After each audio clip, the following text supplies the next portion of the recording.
we're going to do the presentation in two parts, and just the first part, I'm going to focus on some key points for businesses when they are sending a PR briefing to Drury. And then the second part will just very quickly cover on what makes a great story, how to tell that, and how to entice media interest. So when given a PR agency, we would usually ask potential clients to start by giving us an overview of their business. So lots of information is really crucial here. The more we know about your business, that helps us with creating strategic communication plans and help you meet your business objectives. So the first point here, it seems like a very simple one, but it's just remembering, and this goes back to very traditional journalism when telling a story. It's remembering the who, what, where, when, how. What we want to know is particularly what your offering is. If there's any kind of interesting points at all that you think will be useful to us, the more information you give us is better. One thing like we really, it is really helpful for us to know is any kind of specific challenges that you're currently dealing with, or you have dealt with in the past, and how you've overcome those. And or if you see any other challenges on the horizon. So like I said, the more information you give us, the more we know about the company. That helps us with our research and putting together a strategic communications plan. Stating your business objectives. This is key to any kind of PR briefing. It's usually best practice to identify up to 3 clearly defined business objectives. So for instance, thinking about, do you want to achieve something by a certain date? Is that in a certain time frame? When we have your business objectives, what we do is we then create a communications plan and make sure that the communications objectives directly align with the overall business objectives. So when you're putting together the PR briefing, just think about what you would want Drury to achieve for you.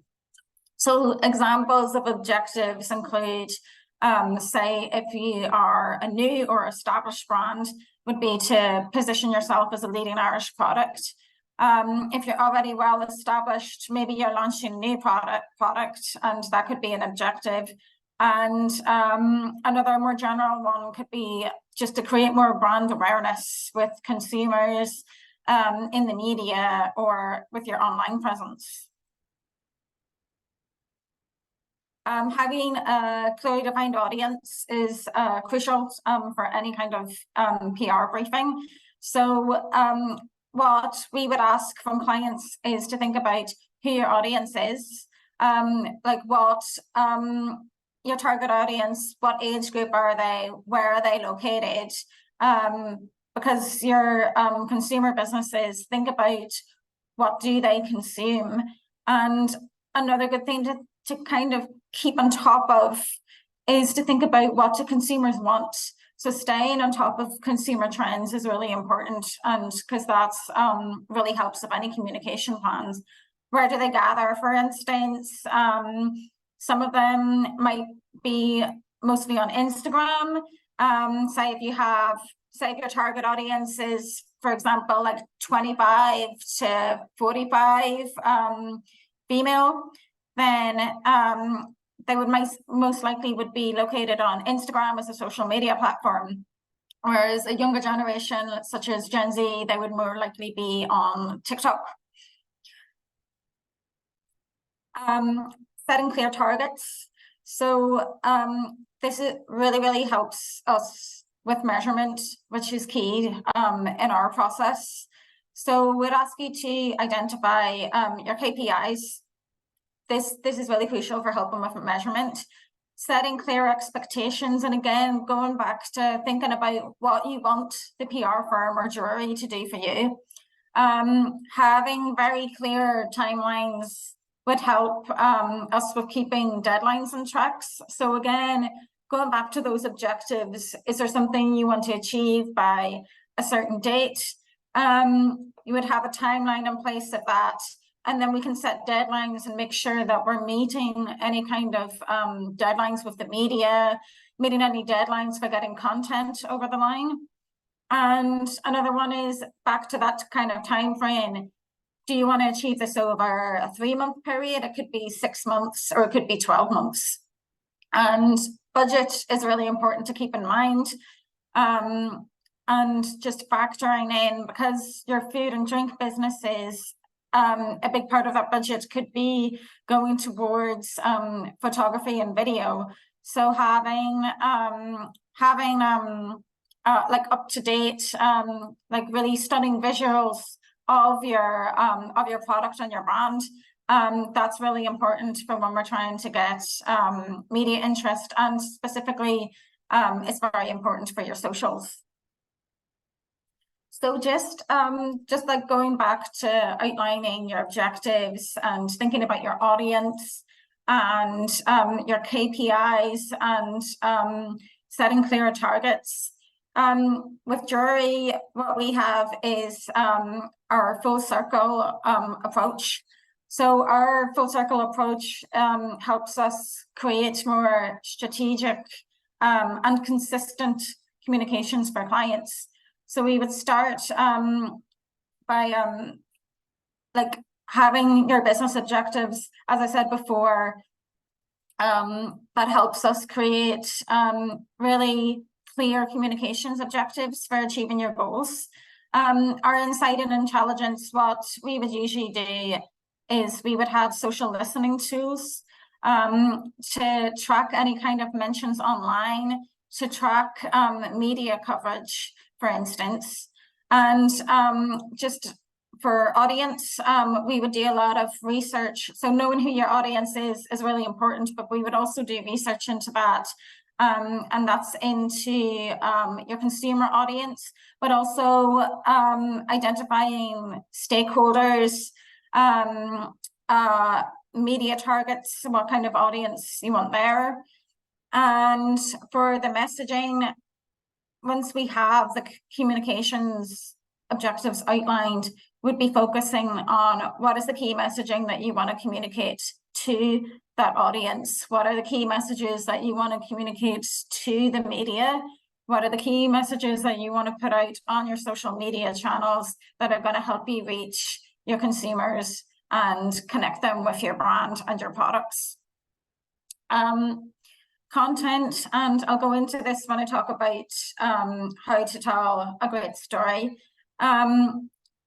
Storytelling is very important for any kind of communications plan. And we would be working with you to identify where is the story best placed. Is it best placed in the media? And this all depends on what you want to achieve. Is it best placed on social media? And what format is that going to take place in? Is that going to take form in the place of a press release? It could be video to tell the story of a new product you're launching, or to tell the background story of how your business came to be. Some of that could be in photography, or it could be in the form of social media content, such as Reels on Instagram or Insta Stories. Just with our amplification, we would once we have that content created, we'd be looking at how can we amplify this? Where's the best place for this?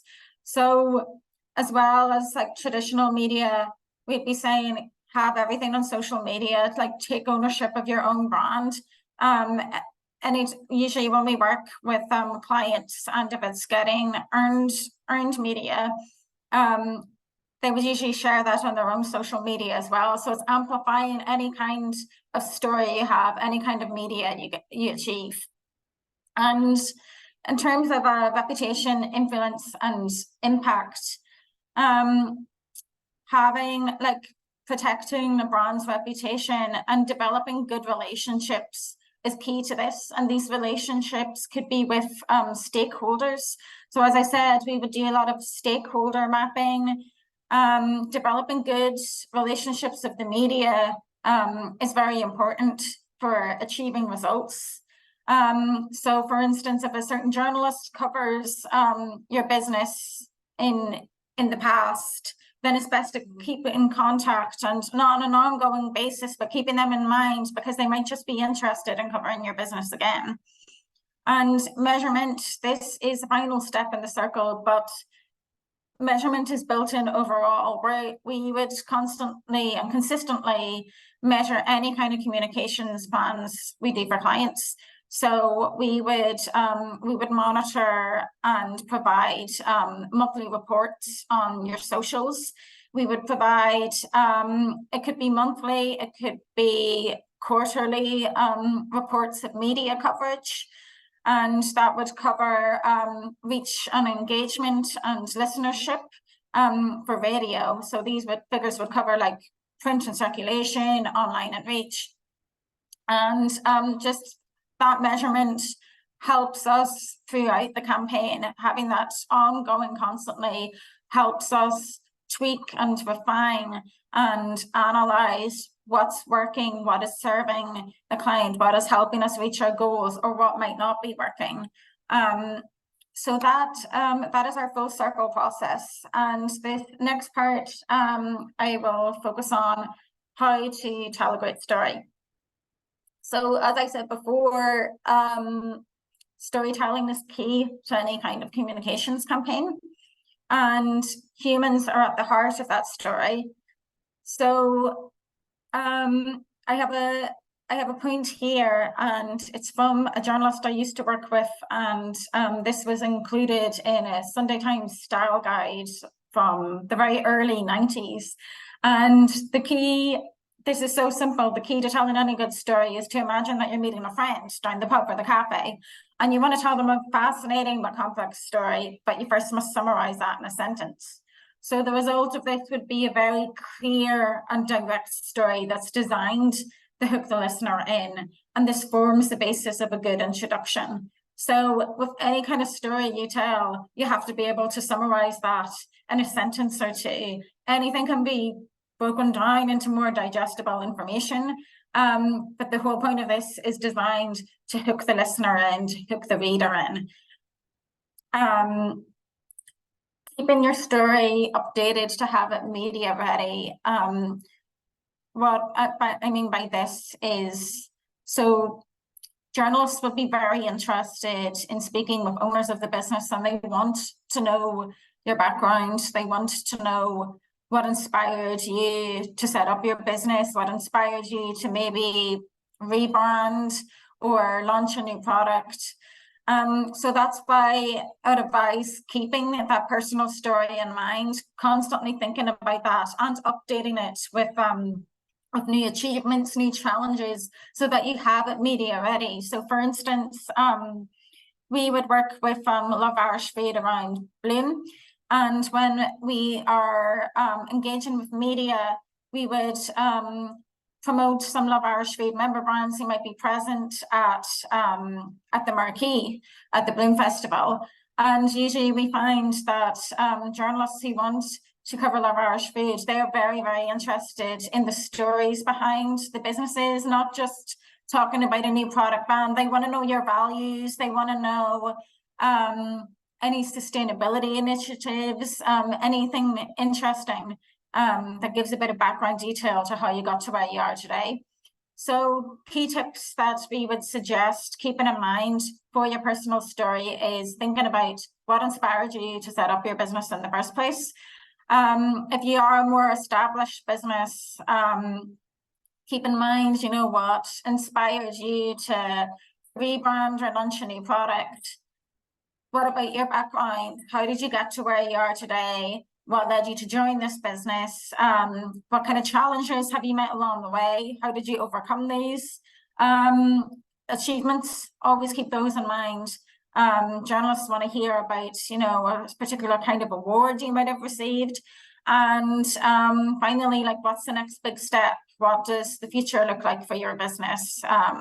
Are there any upcoming product launches, or are you planning to expand and hire more people? So it's just keeping those little things in mind to have your story media ready so that when we are pitching you or love Irish food to the media, we have all this content ready to go. So that is the end of the presentation. So I hope that was useful for you. If anyone has any questions, please put them in the chat and I'm happy to answer anything. I think we just got a notification that there is 8 minutes left on the meeting, so we have a little bit of time. That's okay, and we're spot on time again for our second workshop. So thank you so much, Erin, for that. If anyone has any questions, pop it in, and if not, if you think of something post the meeting, just send it through to me and I can pop it on through to Erin. So we 22 people here participating in our workshop, so thank you again, and thank you very much. And I won't keep you, I promise always to be on time as best I can. So thank you all for joining me today, and thank you again, Erin. That was absolutely fantastic. Thank you. Thanks for having me. And